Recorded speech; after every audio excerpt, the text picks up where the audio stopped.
Hello, good evening. Thanks for being with us tonight. I'm Blake Burman. This is The Hill on News Nation. So he started off the day speaking about faith and then highlighted another case of deadly crime.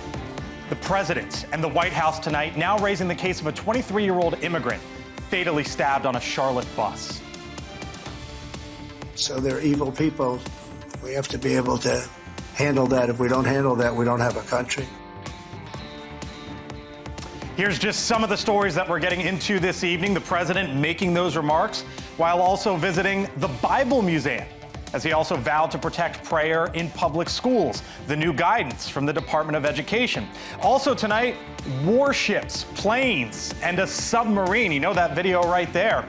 A surprise visit, by the way, from Pete Hegseth, when the war secretary, where he showed up today, as tensions rise with Venezuela. Plus, could you call this right now a document dump from the Democrats? Why they released a picture that they say was from Donald Trump to Jeffrey Epstein, and what the White House is saying about that tonight. But first tonight, here from The Hill, serious questions in North Carolina after the release of a disturbing video. 23-year-old Ukrainian refugee, Irina Zaritska, seated on a light rail train in Charlotte, North Carolina last month. This is the video here.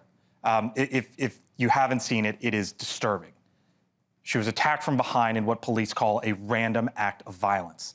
That suspect, 34-year-old DeCarlos Brown Jr., now charged with first-degree murder. Court records show he was free despite an extensive criminal history, connected with 14 different cases, including convictions for armed robbery, felony, larceny, breaking and entering. He previously served 5 years in prison for robbery with a dangerous weapon. Now, the 23-year-old fled the war in Ukraine in 2022 with her mother and siblings. Her family says she came to the United States seeking safety. It's a case the White House is now highlighting tonight. And that's where we find our Kelly Meyer live on the North Lawn with what the president said today. Kelly? Yeah, hey there, Blake. And this is something that we are just hearing from President Donald Trump on really just moments ago, taking to Truth Social to talk about this.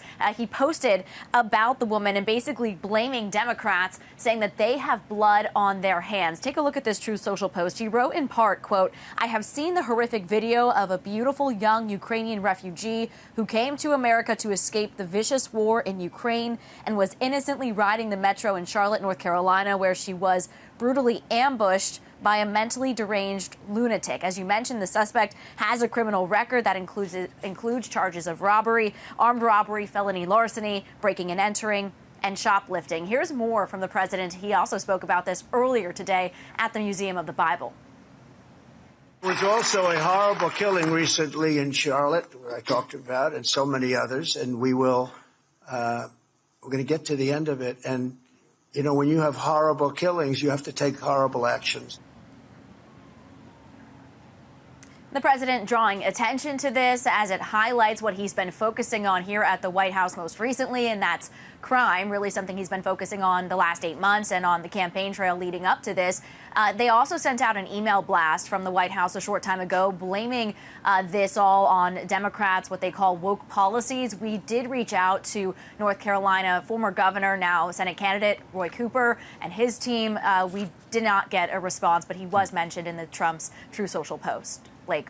Our Kelly Meyer, live from the North Lawn tonight. Kelly, thank you. With us now here on the Hill, Republican Congressman from the Tar Heel State, Greg Murphy, with us tonight. Congressman, thanks for being with us. Obviously, we're not showing all of the video there. The woman was stabbed, this 23-year-old, multiple times as she was murdered. When you first saw that video, it's as we heard there from Kelly, the president, bringing it up and talking about it earlier today. What was your reaction?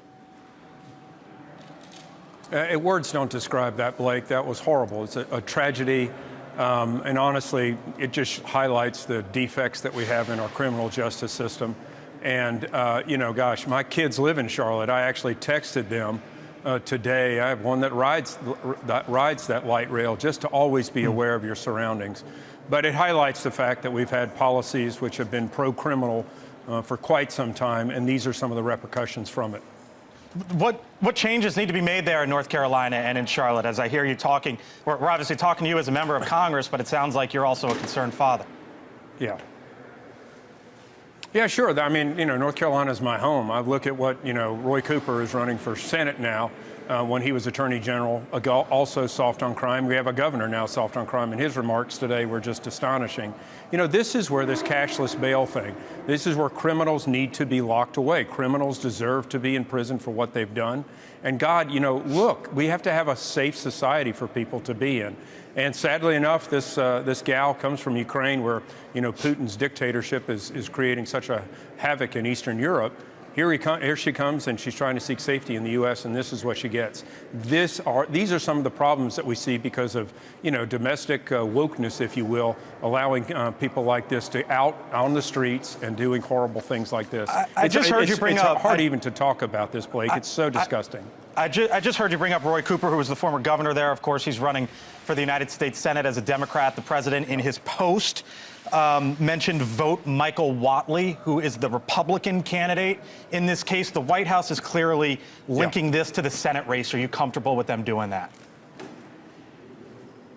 Well, I mean, look, Roy Cooper was Attorney General for a very, very long time. So was Josh Stein, who's now the governor quite some time. They fought so many of the things that we want to do in North Carolina to have a true good justice system. They put judges into judicial places that were easy on crime. No, this is a direct reflection of these type of policies. Yes, could it have been prevented by another policeman standing? Yes, but we have enough cops. We don't have the good judicial people in place that keep criminals in prisons. Your colleague, Congressman Randy Fine, said the following. He said, I'm going to introduce legislation to hold judges accountable when violent repeat offenders say commit new crimes. It's easy, the congressman says, to release criminals when you're protected by an armed bailiff at all times. The rest of us aren't so lucky. Those 12-plus judges that released DeCarlos Brown Jr. should have their day in court, too. Are you willing to go there? I don't know. I'd have to think about that, Blake. Judges are there to make judgments, but the problem is when we put the wrong judges in place because of ideas and standards, this is what you get. You can't fault somebody, I think, if they've been put in place, but you also don't need to put those type of individuals in those places. And this is what Roy Cooper did for, so many years, and this is what we're seeing throughout the country with Democratic judges. All right. Congressman Greg Murphy, Republican there from North Carolina, with us tonight here on the Hill. Talk to you again soon. Let's bring in now Jesse Weber. Thank you, Congressman. Jesse Weber, NewsNation legal contributor, host at the Law and Crime Network, and with me as well, Bill McGinley, former Trump White House Cabinet Secretary.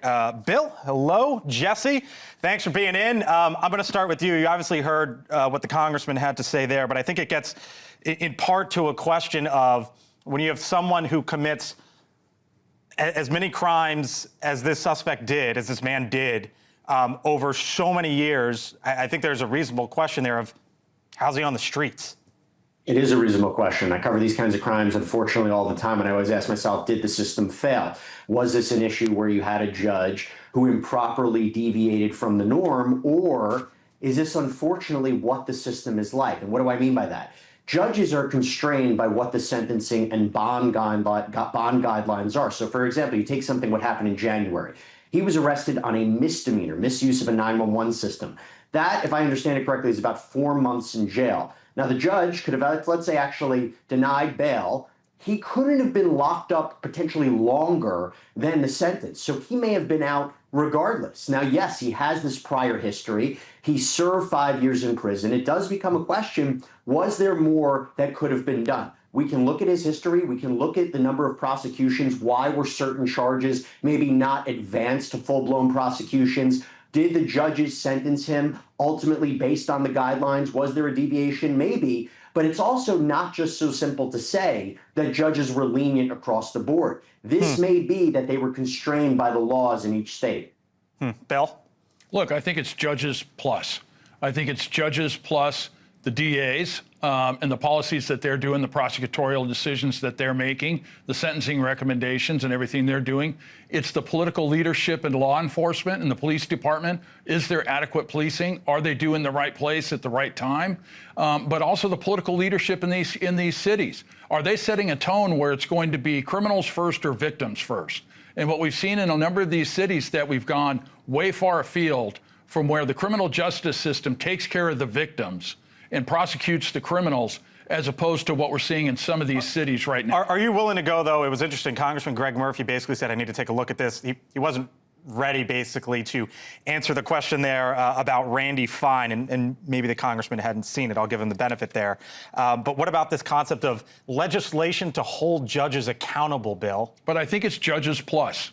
I think you've also So you want more? You want judges? I want more. I want a full review of this. How is this possible that this guy could have been in court 13, 14 times on violent charges and was let out? There's allegations that members of the families were sending up red flares saying this guy's a problem. How could he go through the system like this until we have something like this tragedy that happened with this poor young lady who fled Ukraine violence? Jesse?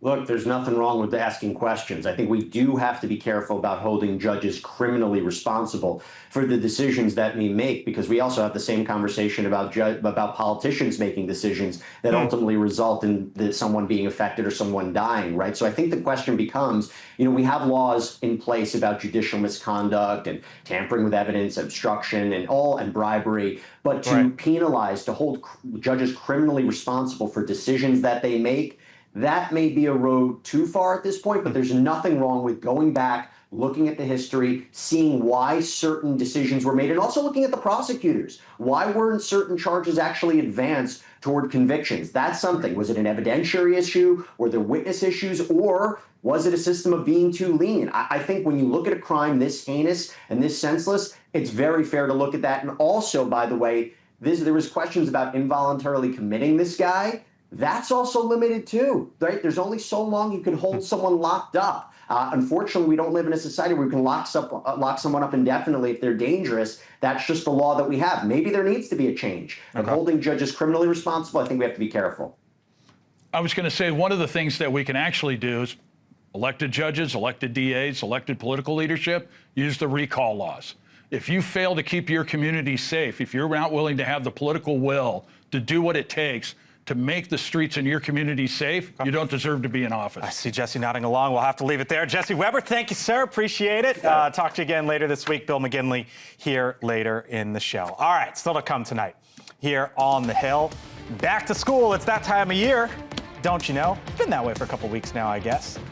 Why prayer is on the president's lesson plans as he wades into the ongoing debate over religion in our class. For most of our country's history, the Bible was found in every classroom in the nation. Yet in many schools today, students are instead indoctrinated with anti-religious propaganda, and some are even punished for their religious beliefs. Plus, remember that video of the blown up boat off the waters of Venezuela? Guess where the Secretary of War now showed up today as it relates to all that. I thank you for being with us tonight here on The Hill. I'm Blake Burman, back on the other side of the break here in 4 minutes.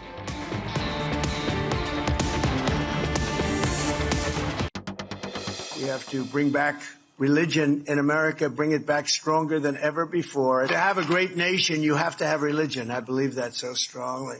There has to be something after we go through all of this, and that something is God. President Trump today at the Museum of the Bible making announcements about prayer, unveiling what he's calling America Prays, an initiative inviting citizens to pray for the country. The president also announcing the Department of Education will issue guidance protecting the right of prayer in public schools. Now, religion in schools has come up several times over the past years in this town, including in court. In the Biden administration, for example, a Supreme Court case over a high school football coach's post-game prayer prompted the federal government to clarify that students have the right to pray in school, but are not required to join in. And in recent years, all across the country, states have taken matters into their own hands when it comes to religion in schools. For example, more than a dozen states have introduced or passed requirements that the Ten Commandments be present in public schools, though, as you see here, there have been court challenges there as well. A handful of states are passing other laws on religion, some offering vouchers for private and religious schools, others allowing students to go off campus for religious instruction, and a small number of states also allowing public schools to have religious chaplains or offering curriculum that includes the Bible. With me now, T.W. Origi, former communications aide to Senator Lindsey Graham and Vice President of Push Digital. Chris Cillizza, News Nation contributor. Hello to you both. Hey. Happy Monday. Thanks for being in. Happy Monday. Is that a thing? Yeah, it is a thing. So I see the president saying education should be sent back to the states, TW, but in this case wants a sort of federal guideline on prayer. Where are you?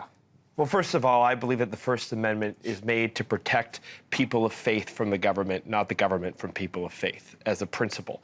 Look, this is not a new issue. Yes, the Supreme Court ruled on it back in the 60s, but before that, Eisenhower put under God in the Pledge of Allegiance in hopes that millions of children around the world would declare their allegiance to the Almighty. Our founders knew that. We are endowed by our Creator. It is integral to the fabric of our nation is faith, the belief in faith, whatever that may be. So no, I don't have a problem with it. Reagan once proposed a constitutional amendment in the 80s. Clinton talked about moments of silence where you can pray in your own way. So yeah, I think he's right. I don't think this is particularly new. And yeah, we do need a return to faith badly. I mean, I agree with everything TW said. He didn't really address this, but my only issue I would take with it is like, Donald Trump does kind of pick and choose when it should be something left up to the states and when it should be something that the federal government. That's sort of what I got at. I mean, and again, I'm totally fine with if you. I mean, look, my son plays soccer. Mm-hmm. He gets out on the field and he prays. Mm-hmm. Now he's more religious than I am. I mean, I will admit, like I was not doing that. Right. But some of the kids do, some of the kids don't. Right. I'm not like, damn you kids who are, or damn you kids who are. Right. I think it's totally fine. I'm just saying from a consistency perspective, and he's not alone in this. Presidents do this all the time. Right. Trump is not. Sometimes we say Donald Trump. No one does this. Presidents always say, okay, when it's convenient for me, I'm going to do it at the federal level. When it's not convenient, it's up to the states. I think it's a little bit of that, but I also am not opposed to someone of faith being allowed to pray in an appropriate setting. I mean, I just, that seems to me to not be a bad thing. Enforcing it, everybody has to. I don't love the 10 Commandments being posted, just personally. So what about that, like when I showed there the map, and you've got some states, TW, talking about the 10 Commandments in schools, the Bible in schools, like we have Ryan Walters out in Oklahoma on the show all the time. That's when questions start to get raised. Sure, and look, I'm definitely not advocating for more federal control of our education. Absolutely not. I want to make that very clear. Okay, but that's why I brought up that question. Sure, and I think the people of Oklahoma will have to figure that out. If there was a community, a jurisdiction in some very heavily populated with Jewish people or heavily populated in other faith, I'm sure you'll hear that percolate. So leave it to the municipalities, leave it to localities and states. I think that's where it belongs. And I would be, I'd have a little bit more pause if President Trump came out and said, "Oh, I want the 10 Commandments in every classroom." Yeah, I mean, don't think he hasn't gone there. No, he has not, and I don't think he would. Like at some level, saying like, you know, I want to start an initiative for people to pray for the country if they want to. I mean, like to me, it's like, who cares? Like that's totally fine. Like he's not saying you must pray and we're going to monitor who's going to pray. When you start getting into prescriptive, like we're going to post this, we're going to include the Bible in a curriculum, everyone, then it starts to get like, okay, well, let's see, like, is that, if you are more into the states should make up the calls, okay, is that the right fit for this area in this municipality? But again, like initiative to say pray if you feel that way for the good of the country. I will say this. If you have a massive problem with Donald Trump calling for prayer in schools, I urge you not to study any president like our first 150 to 200 years, because you will be disgusted. All right, T.W. Origi, Chris Cillizza, thanks, guys. Back in the show in a bit. Other side of the break, though. The president tells one of his generals that he could, quote, do anything he wants in response to Venezuela. And guess where the Secretary of War, I guess that's the new title, right? Secretary of War. Secretary of War. Yep. Pete Hegseth showed up today. Plus, Jeffrey Epstein back in the news. House Democrats releasing what they say is Trump's birthday letter to the convicted sex offender. What the White House is saying tonight.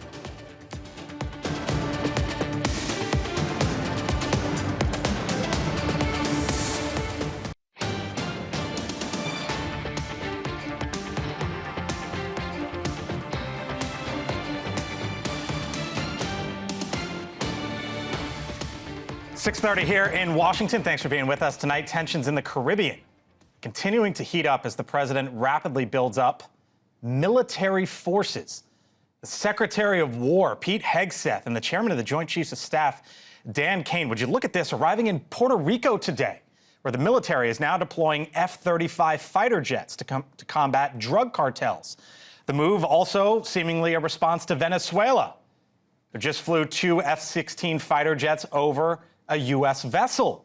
President Trump on Sunday delivering this message for Venezuela when asked about possibly taking out Venezuelan drug cartels. Listen. Are you considering attacking the cartels inside of Venezuela? You attack. What are you going to find out? Last week, the president released this video on social media showing the successful U.S. strike on a Venezuelan drug smuggling boat in the Caribbean, killing 11 Tren de Aragua narco-terrorists, as the White House likes to describe it. They say tied to the Maduro regime. The president now sending a surge of U.S. Navy assets to the region as well, including the deployment of 3 Navy-guided missile destroyers, an attack submarine, several other vessels too. Back with us here on the Hill, retired Air Force Brigadier General John Teichert. General, always nice to see you. What's going on here? Is this just a message? Is this a show of strength? Is this building up for something else? What's going on? Blake, this is very consistent with President Trump for the last 8 months of rebalancing our focus to our own hemisphere.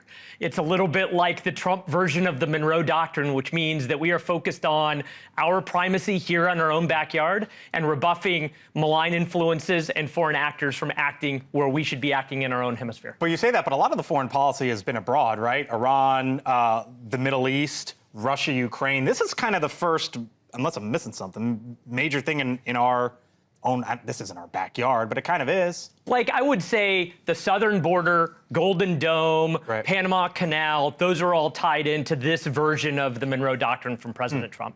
The president, whenever he's asked, are you going to do fill in the blank, right? Like whatever it is with foreign policy, he'll give some sort of an answer of, you know, I'm not going to discuss that. Why would I talk about that? All options are on the table. Something in that genre, right? You heard the answer there from the president. Would you go after the cartels there in Venezuela? I didn't hear a no. He didn't dismiss that concept. Blake, you don't deter very well when you take options off the table. Right. And I take the president at face value that this is primarily a counter-narcotics operation, Okay, with so no doubt. You think that's what this is? I think it's partly a show of force to Maduro that's wrapped up in the narcotics, but I think that he is there, the president, and our forces, to interdict. We did an extreme version of that with the takedown of the boat last week, and to deter. And I think there's nothing better in deterrence than showing or demonstrating your willingness to use force. So this is an if. But if things were to escalate, what does that look like from the U.S. perspective? At some point, if the president makes a decision to go after something in Venezuela, it's unimaginable to me that it would mean a invasion like Noriega in Panama in 1989. Right. Venezuela is 10 times bigger than Panama. That would be an inclination by the president to involve himself in something that's a lot deeper. But if we were to strike a target, strike narco-terrorist sites within Venezuela, economic sites in Venezuela, maybe even at the extreme end, a decapitation strike against Maduro. Those are possibilities, and Maduro has to consider those possibilities as he makes his next moves. Brigadier General, retired John Teichert, with us once again. We'll do it again soon. Sounds good. Thanks, Blake. Appreciate it. All right. Joining me now, he is the former U.S. ambassador to Venezuela, nominated by President Trump in the first term, stayed on with President Biden in his term. James Story with us tonight here on the Hill. Ambassador, thanks for being with us. You're the guy I wanted to talk to on this because you were an ambassador to the country. You know a thing or two. What do you think's going on here? Well, it's really interesting, Blake. This is, as you mentioned, I was ambassador to Venezuela under Trump's first presidency, then with Biden. We certainly had all options on the table, a maximum pressure campaign under the first administration of Trump. This is that with a little additional assets. It's certainly pretty heavy for counter-narcotics. I ran counter-narcotics for the Americas at a period of time. So this is some signaling, of course. As the general just mentioned, you could certainly use these assets to take out specific targets within Venezuela, but it's not enough to do any kind of major confrontation or invasion force, no. Why is Trump, why is the president, why is the commander-in-chief right now starting to move these assets, show that video that was of those, drug runners, essentially, from Tren de Aragua? Why is he doing this? Well, it's an interesting question because you've got a couple different policy things happening at the same time. You have a continuation of a Chevron license that was largely slammed under President Biden's administration. And that continues now. You have sanctioned aircraft from Conviasa flying to the United States and picking up Venezuelan citizens, something that, again, would have been unheard of under the first Trump administration or the Biden administration. Right. And when it comes to this, so you have this opening on one side, and then you have this pretty strong signal from the military on the other side. Now, I'll tell you, having run counter-narcotics in Colombia and in the Western Hemisphere, I've never before seen a panga, a drug boat with 11 people on board. That's kind of heavy. It's usually 3 to 4. So I have a lot of questions about that, and there are not a lot of answers right now. Where they were going and what they were doing. Normally, you judicialize these cases. You use the Coast Guard, you capture everybody, you get the sat phones, you get the pocket letter, and you figure out how to take down the organization. So this was a pretty extreme measure. Whose side are you on here? The Vice President, J.D. Vance, said killing cartel members who poison our fellow citizens is the highest and best use of our military. Senator Rand Paul, so this is some Republican on Republican stuff here, going at the VP, saying what a despicable and thoughtless sentiment that is to glorify killing someone without a trial. Well, as a good diplomat, I won't stake out a position. I'll say I'm not. You know how to do it, Ambassador. Well, no one's sympathetic to the plight of drug traffickers, of course. Right. But all of us believe in the rule of law, and the institutions behind that are relationships with other countries in the hemisphere. We get more intelligence from Colombia than we give to Colombia. Will that dry up if President Petro believes that we're no longer going to be acting under the same set of rules that we used to utilize? So, there's more at stake here than just this image that you have on the screen at present. I remember in Barack Obama's term, the use of drones and the debate back then. Is it authorized? Is it not? And there were some, several libertarians saying, what are we doing here? This is obviously similar but different. Is that the way you view it? I mean, certainly, it smells the same, I'd say. It's extrajudicial, you'd call it. What was the process by which a decision was made? What was the intelligence that went into it? Do we know for certain these were 11 Tren de Aragua members?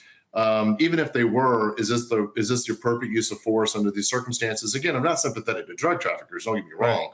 But we're also missing out an opportunity here to collect intelligence, work with our partner nations, and build bigger cases that bring down criminal organizations, not just a couple of low-level drug traffickers. Let me leave you with this, Ambassador, because the president's thinking on this issue, having been his former ambassador to Venezuela. Do you believe that he wants regime change there in Venezuela? I believe everybody in the Western Hemisphere does. Most importantly, I believe everybody inside of Venezuela does. Now, whether or not the president wants to act on that, I can't speak to it. But, the Venezuelan Democratic opposition won an election last year, and it was stolen from Maduro. They've done everything they've been asked to do. They've protested. They've gone to the polls. They've done everything. They've begged for support internationally. So I think the Venezuelan people, first and foremost, want to see Maduro gone. Certainly the rest of the hemisphere would like to see it too. Considering that there are 9 million Venezuelan migrants around the region, this is a destabilizing thing for the Western Hemisphere. James Story, fascinating. Former ambassador to Venezuela for President Trump and Biden with us tonight here on the Hill. Well, I don't think the story's going away. I'm sure we'll talk to you again soon. Thanks a lot, Blake. All right, thank you. Still to come, other side of the break here on the Hill. Remember that 50th birthday book for Jeffrey Epstein? Well, it is back in the news. House Democrats today on the Oversight Committee putting out the suspected letter, what the White House is saying tonight on that. Full panel, other side.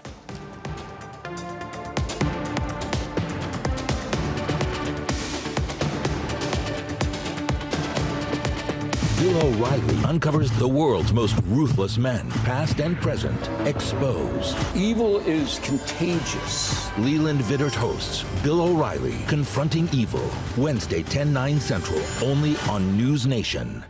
All right, welcome back here to The Hill on News Nation. The Wall Street Journal first reporting today that Congress had been given a copy of the infamous Jeffrey Epstein birthday book that was put together for the disgraced financier's 50th birthday.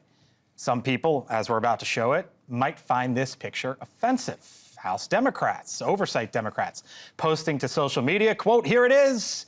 We got Trump's birthday note to Jeffrey Epstein that the president said doesn't exist. Trump talks about a wonderful secret the two of them shared. What is he hiding? Release the files." Now, it's alleged that the book included a letter from Trump, complete with his signature at the bottom of that drawing. But the president has claimed no such letter from him exists. I don't do drawings. I'm not a drawing person. I don't do drawings. Sometimes people say, would you draw a building? And I'll draw 4 lines and a little roof, you know, for a charity stuff. But I'm not a drawing person. I don't do drawings of women. That I can tell you. The White House, at least some folks within the administration, issuing a quick response. This coming, for example, from the Deputy Chief of Staff, Taylor Budowich, saying it's not his signature. Some other response from the White House just in, which I'll get to in a second. Chris Cillizza, News Nation political contributor, back with me, full panel time. Yemisi Egbawali is a former White House press office chief of staff. T.W. Origi, former communications aide to Republican Senator Lindsey Graham. And Bill McGinley, former Trump White House cabinet secretary. Hello to you all. Happy Monday. We got a little bit of news on this Monday. Yemisi, there's reporting out that, there was the estate handed over a bunch of information, right? The birthday book, the last will and testament, the 2007 non-prosecution agreement, entries from Epstein's address and contact books, info about known bank accounts. And I'm going, okay, all that info came in, and Democrats on the Oversight Committee said, well, here's this, and they waved it out there by posting it on social media. And I wonder if the sort of bipartisanship of all of this, Democrats, Republicans, if now Republicans might feel a little burned. Well, I spoke to folks on the Oversight Committee on the Democratic side, and one thing they pointed to was the statement that came out from Ranking Member Garcia just about a week ago that said that he was frustrated because he felt that, like, the documents the Republicans had put out in an effort of transparency already was publicly available information that was being painted as them being transparent. And so I think this is just an example of Democrats saying, okay, we want transparency. Here is something that you all have not seen before that we're bringing to the table. Yeah, I mean, you should not be surprised that politics has entered the arena. I mean, let me just say, politics is about something this fraught, right? Right. I think that I would argue that probably if I'm a Republican, I don't know. If I'm a Republican on the fence about this discharge petition, right? Are we going to have a full House vote?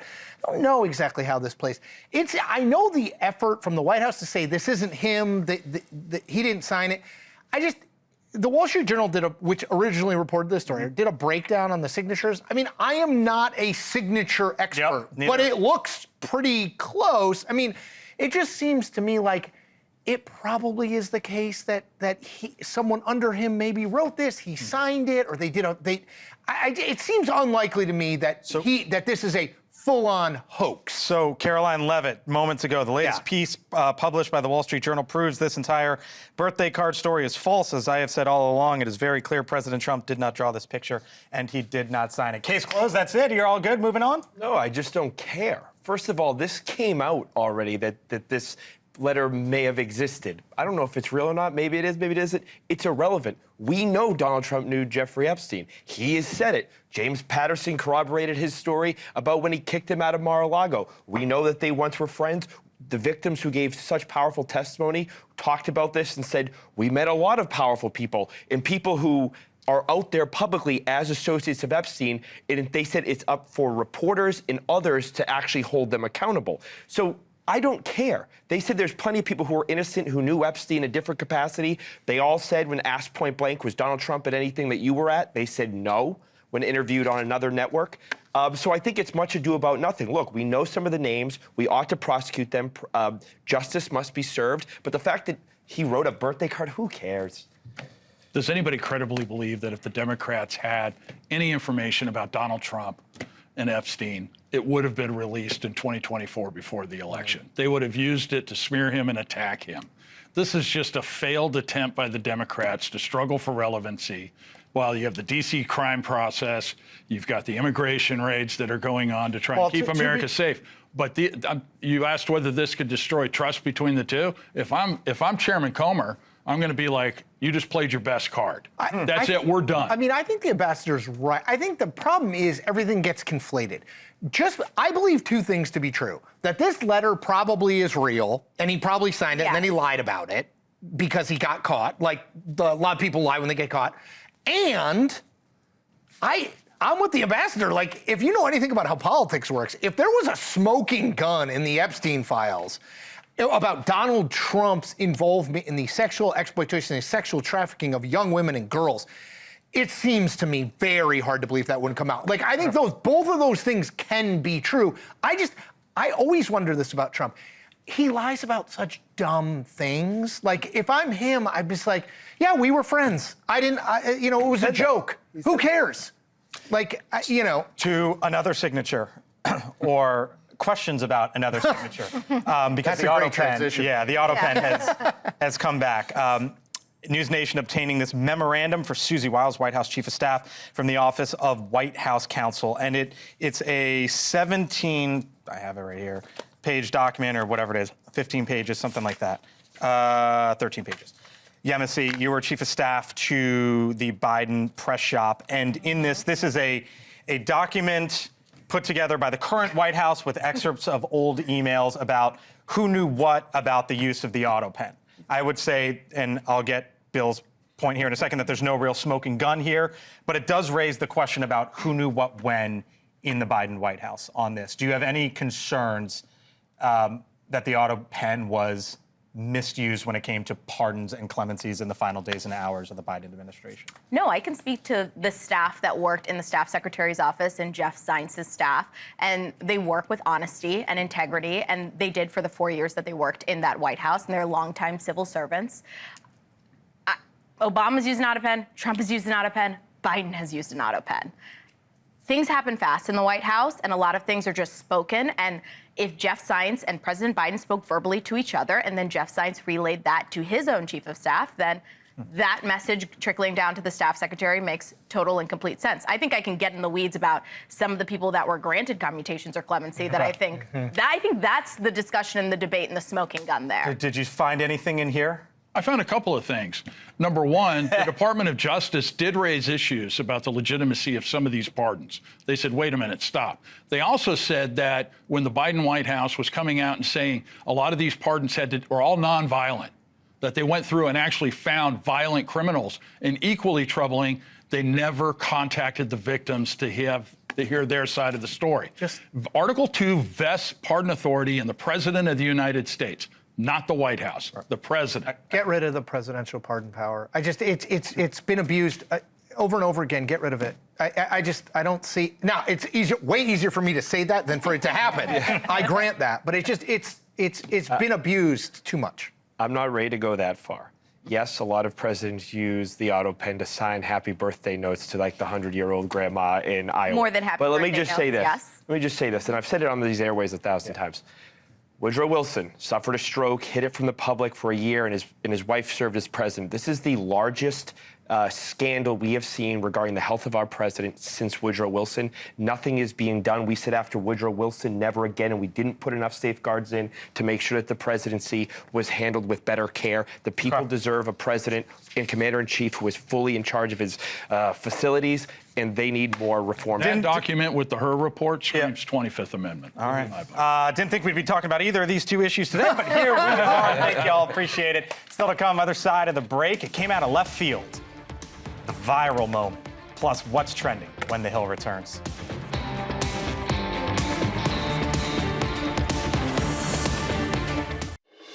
All right, if you're just getting home, trying to catch up on today's top stories, here's what's trending now on thehill.com. First one, DHS announces Midway Blitz, the ICE operation there in Chicago. That's the story you're going to be seeing out in the Midwest. How about this in the Big Apple? Andrew Cuomo, ludicrous, he says, for Mamdani to say that he's Trump's choice. That race with a whole lot of eyes on it. And then there's this, Tom Hanks award ceremony canceled by West Point Group. To check out those stories and more, all you have to do is download the app there on your screen or head on over to thehill.com. All right, time for my take now. You may have seen the viral moment over the weekend from a Phillies-Marlins game. If not, let me take you out to the ball game. The Philly star Harrison Bader just smacked a home run into the left field stands. Luckily enough, that dad right there and Phillies fan Drew Feltwell snags it for his son Lincoln. But hold on, because who's that woman there in that frame? Well, according to Dad, she was yelling profusely. The video showed it as well, and demanding the ball. And eventually, Dad gave in. You can see here he gives the ball away. A lot of people had a problem with the dad's actions. Social media filled with comments saying the dad's response was unacceptable, for example. But Dad has since spoken out about what happened, explaining that he was with his kids and a confrontation was brewing. So Drew gave her the ball to de-escalate, and guess what happened from there? A whole lot of goodness. The Phillies brought the family into the clubhouse area after the game. Lincoln got to meet Harrison Bader, signed bat, and all of it. Maybe a teaching moment, not just for Drew's kids, but for those in this town as well.